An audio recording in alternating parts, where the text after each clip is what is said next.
If you ain't sitting down, then you may want to take a seat, because what I'm about to share with you may just blow your mind.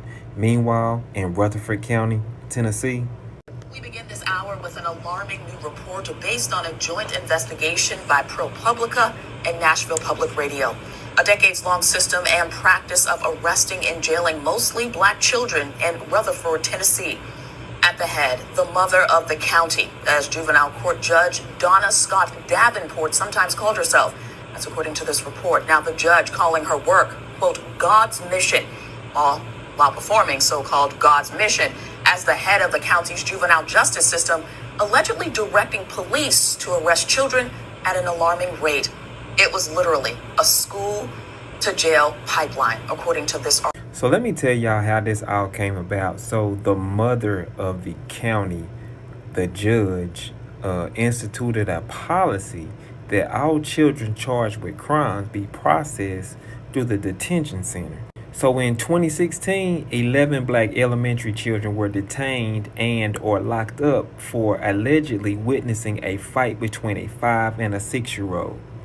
And these elementary kids were actually charged with criminal responsibility, which isn't a real charge. She simply made it up. And you got the caucasity to say that this is God's mission? The hell? And this piece of work was actually instructing law enforcement to lock kids up in detention for simple things as truancy. And then she would label those kids a threat to justify them staying in detention. And as a juvenile justice advocate, that is a bunch of bullshit.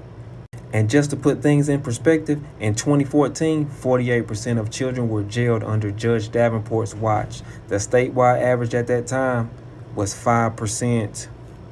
Oh, it gets worse. So kids as young as 7 years old have been locked up in her county.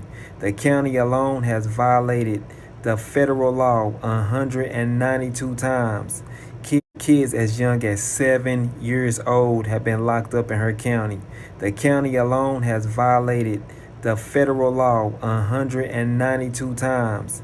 Kids have been locked up for more than 24 hours and at times up to 10 days. How are you still employed? In 2017, Rutherford County agreed to pay out $397,000 to the 11 children, and half of that was used on counseling to deal with the trauma in which they had experienced. And the officer who signed off on the charges was suspended for just 3 days. Imagine that. Sounds about white to me. And y'all wonder why communities of color have such a fractured relationship with law enforcement. Look no further than this. But I bet if this had been an all-white school, you think this would have happened? I think not. And guess who's up for re-election next year? So to all my people in Rutherford County, you better vote that ass out. And remember, people who lynched and killed black people said they was Christians too. She ain't doing nothing but the devil's work. And that is facts on facts on facts.